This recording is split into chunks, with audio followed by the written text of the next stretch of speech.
Hi everyone, this is Susie from Minnesota and I garden in a zone 4, and in this video I'm just going to be showing you what I have been doing in my gardens for the past week. I've been doing quite a bit. I've been trying to answer all of your comments, which thank you so much for all of your lovely comments. It's just it's between work and trying to get all this mulch down. I still have some over there that's going elsewhere. But it's just me that does my gardens. I have no help from anyone, so it's just kind of working it in.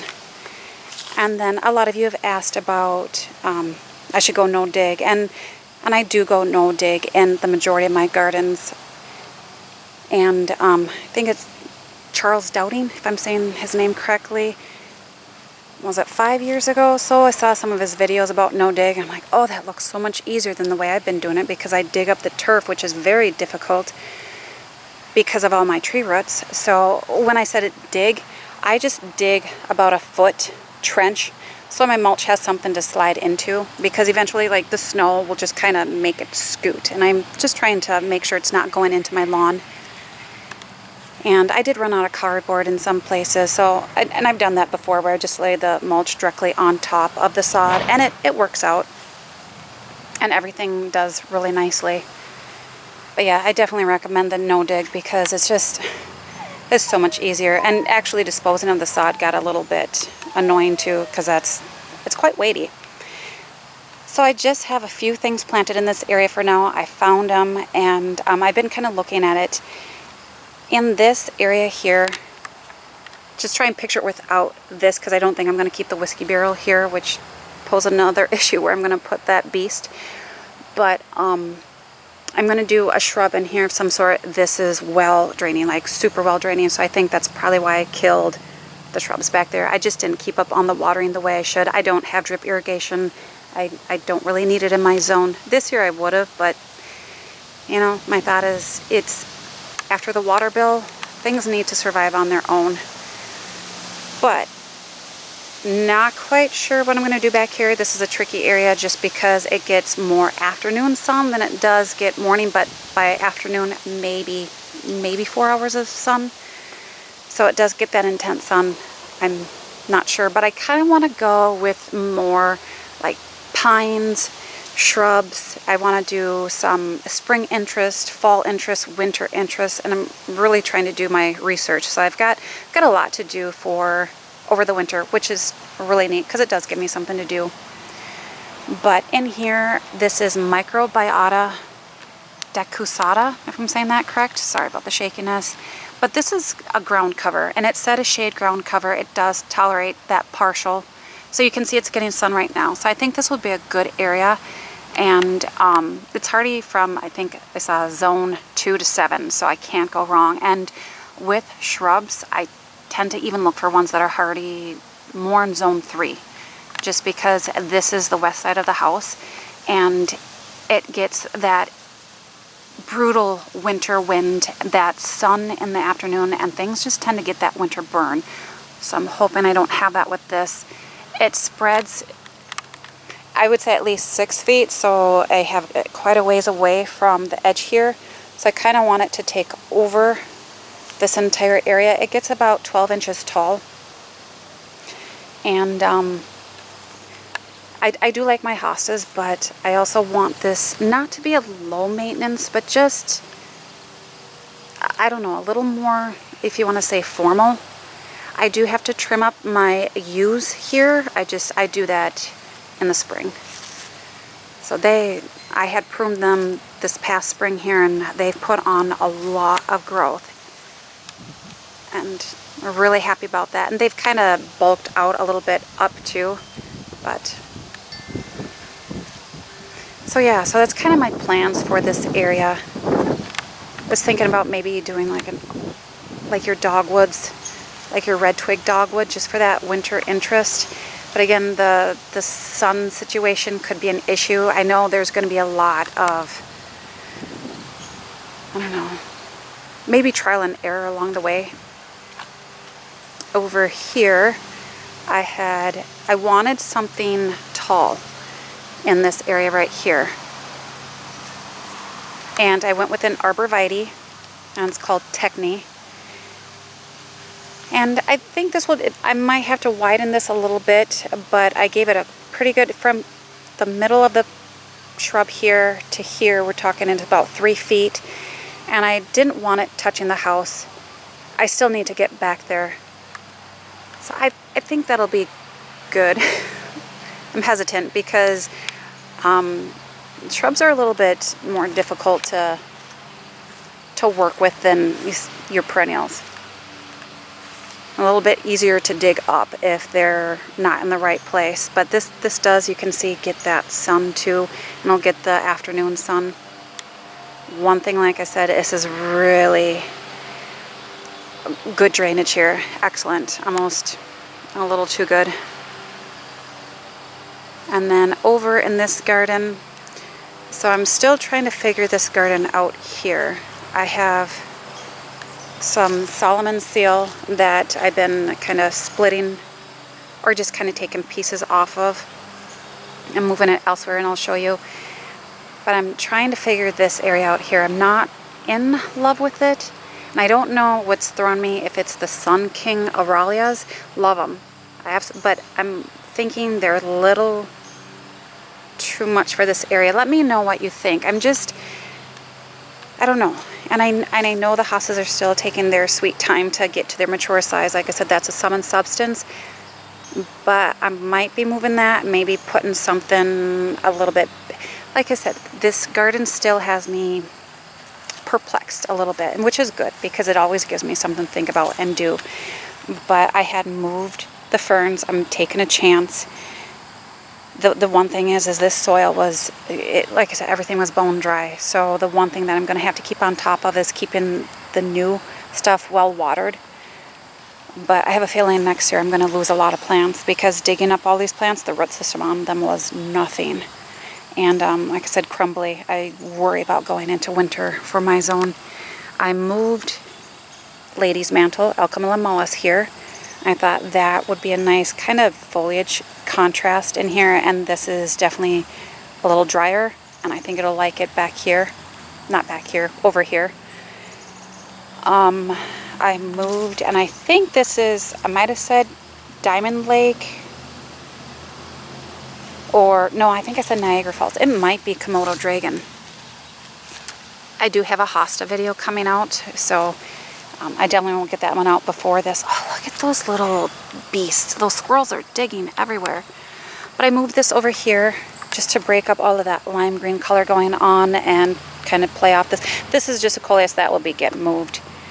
And I moved that little guy here. He was over here to here. And then I kind of grouped these 3 hostas together, which is the Remember Me hosta. I have a pot here for now. I'm not sure what I'm going to be doing there. This might be a little too close to the edge. I might move it, and then again I might leave it for the time being. So right now I'm just kind of standing back and looking at my garden, and it's kind of hard because things are starting to die. And this hosta is gorgeous, but I'm thinking it might be too big for that area, but I don't know. This is why gardening is never finished. Because it's just sometimes I stand back and go, I'm not liking it. I might move this heuchera over into this area for that pop of purple color. I might go to my garden center and see if there's some deals on some perennials and look for some heuchera. I think now that I see how they've done back here, I could probably plant a few more, just different colors.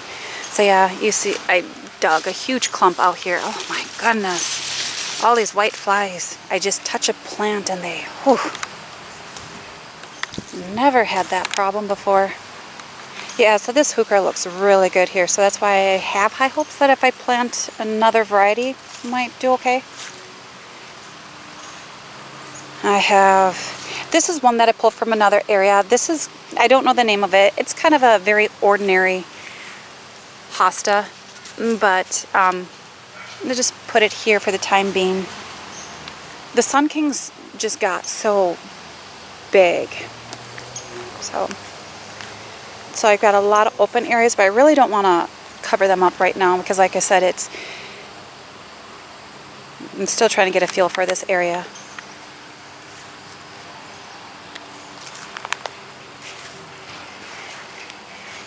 And this is usually when I like to do splitting and moving, because if things look horrible, that's okay, because almost everything kind of is starting to look a little eh.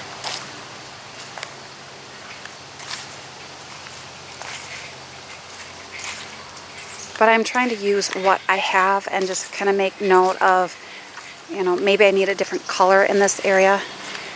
So over here, let's see, where should I start? Probably here, because I didn't do much over here. So this is another Sun King Aralia that was back there by the birdhouse that just wasn't doing the best. So I decided to move it here, and I figure it can fill in this whole area. And I also moved one of these hostas here. It might be etched glass, I'm not sure. And yes, I have big hunks of soil because that's how dry we were. It's crazy. Like I said, I have a feeling, and I have one friend who is a huge gardener too, and she thinks she's going to lose a lot of plants because going into a winter season with soil that's bone dry, that's a little scary. But it's a little limp. I could probably hack off that foliage and it would be fine. But I think I'll like it here. I'm hesitant because, like I said, everything's just, you know, we don't have much to compare it to because the hostas are starting to go over. But, and then I moved my alum root. I had one over here, and I thought I would just group it here for just a little bit of a drift. I moved this pot here. It was in another area that I was working in, and I've been pulling a lot of coleus, so it looked really good, but sometimes I have to pull things out in order for me to really get a feel for the area. I left these, which kind of tells me that a color of some sort would look really good here to break up all that green. But unfortunately, I can't plant Japanese maples in my area, which I'm so bummed about. That would be so neat because I could see like a smaller, they grow so slow too, but right here, oh, with either purple or red, that would just look so beautiful. Very jealous. You guys are lucky. And then in here I had, this is where I moved the Solomon seals. So I kind of created a little drift going on because I just had those two patches. And I wasn't feeling it, but I'm not sure if I'm feeling this either. I don't know. Like I said, I was just moving. I had some empty areas. I know these hostas will get a bit bigger. I was trying to keep that, but these kind of arch up and then the foliage comes up. So I think it will work. I also had some sweet woodruff that hitched a ride with this one, which was really neat because I need a little bit of a nice ground cover in this area too, kind of like this one over here, and that's doing really good. So yeah, so that's kind of what I've been doing. And then I also moved, I had an astilbe over here that I just think it was a little too close to everything, so it got moved again right here. So that's the second time this season. Please don't hate me. I had some daylilies in here that were variegated and they were looking really tough, and I just don't think this is the best spot for them, even for the foliage part, just because it's just not optimal for a daylily to get this amount of shade.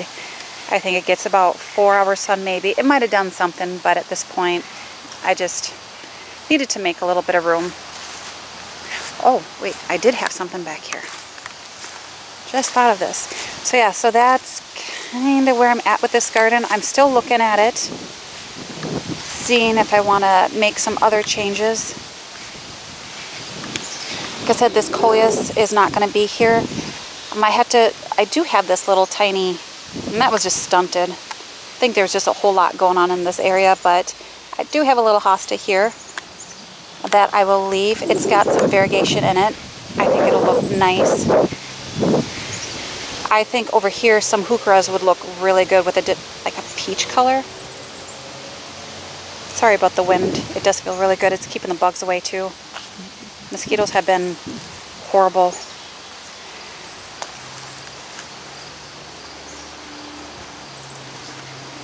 Okay, so this will be the third time I've moved this plant in its life. So this is an Actia.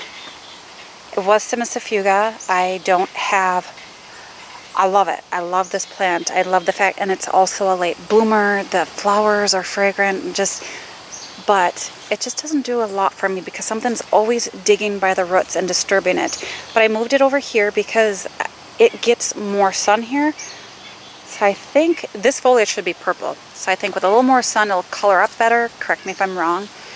But I think this was kind of needed in this area for a little upright look here, if it works. So fingers crossed. If this does not work, it's gone. You always say third time's the charm, right? And then this is where I moved. What is that?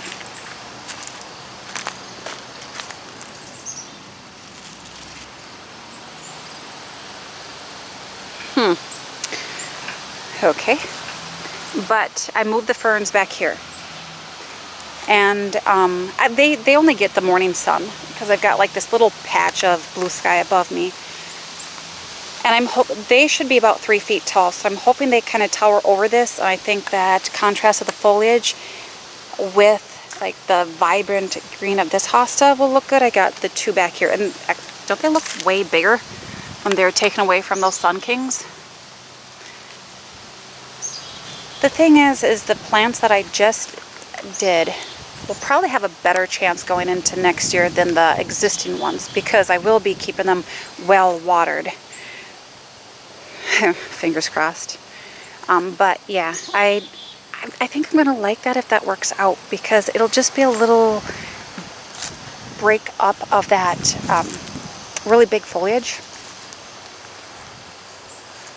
So lots going on in this garden. I moved this one. This one looked, that was over here. That looked really tough. I have to leave this big area because some of these get 4 feet wide.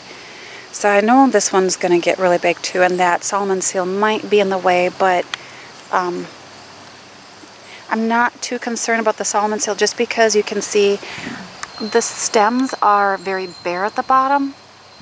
I think that'll look good. They'll just kind of intertwine with the hostas at some point.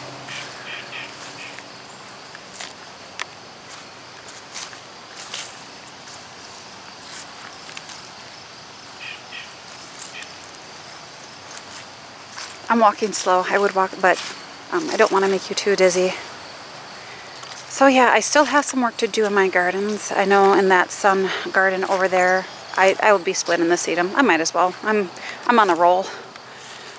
So over here, you can see this creeping bellflower just, yeesh. And it's in my lawn too. I can see why it's, not sure about that. And I mean, I'm thinking maybe putting something here. I have a horticultural, why is that so difficult to say?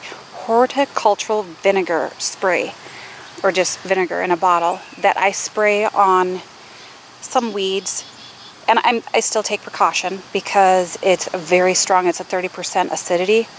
And I might spray it on this area to see what happens because I have so much aggressive things in this area. I'm a little concerned about that. But this is a daylily here. It was being taken over by a lot of stuff in here. It might just go, but I think something here would look really good. I just need to take care of this little issue first. So over here, in that one garden with the Sun Kings, I had 3 of the chocolate shogun astilbes. I moved them back here because this definitely stays a little bit wetter than that area. I think they'll like it more. And I think that purple chocolatey color foliage will look really good here. Their blooms are nothing major as far as astilbes go, but I think the foliage speaks for itself. But you can see this one looks, they were just being taken over by the Sun Kings. That's why they got to be beasts over there. But this looks a little tough. I love the way this one has colored up here. And then this one hasn't, that's the color it should be. So I think it'll look good. And I hope it likes it back here. Just really need to keep up on the watering. The rain helped a lot. It was like I couldn't have done this at a better time. I had this all planted and then got all that rain.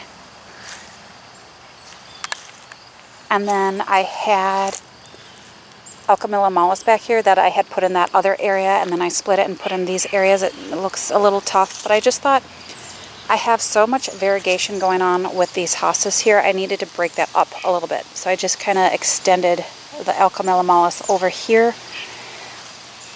And I moved this astilbe here, which was in this little corner, and then it split on me. So now I have two.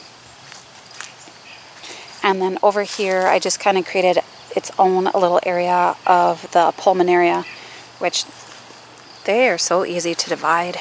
I should do that more often. I mean, it was begging to be divided. So I could probably even do it with this one, but I'm leaving that. But yeah, so we'll see how that works there. And this I have to take, because this is a persicaria, this is a really aggressive one.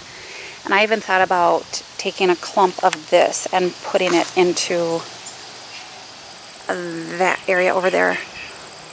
Or maybe that would look good with the Sun Kings. Because it does have a different color foliage here, with a little like that chocolate kind of color in it, some variegation, because there's not much variegation between those two Sun Kings, and it does get a little taller.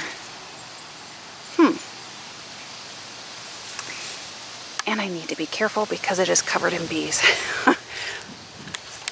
Yeah, you know what? Now that I think about it, that might not be such a bad idea. I will have to think on that. But yeah, it's been a lot of work, but hopefully that this, the way that you envision it in your head is kind of hard, because when you go to a nursery and you get plants that are in the cans and they look really good, and you can place them and you can get more of a visual feel for a spot, it's easier than when you're taking plants that look really tough looking and really tiny and create an area, and it's like you have to wait till next year to kind of really get that feel for it.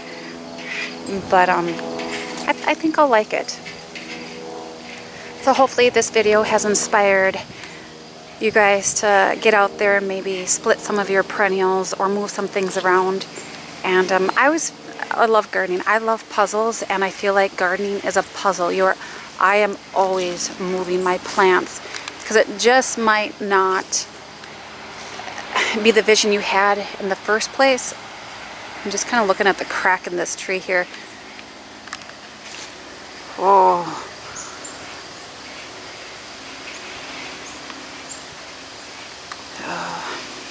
Yeah, these trees, they're beautiful, they're big, they're beautiful shade trees, but when they come down, that's going to be something else. But yeah, so hopefully this inspires you to get out and work with some of the plants you have, especially your favorites. Sometimes it's like, don't feel bad for getting rid of a plant that you've had and just doesn't make you happy. To me, it's like you gotta do what makes you happy. And yeah, and I do find that gardening is one great big puzzle, because I'm always moving my plants just to create that hopefully perfect picture to yourself, because all in all, you need to make yourself happy. So yeah, so hopefully you enjoyed, and bye for now.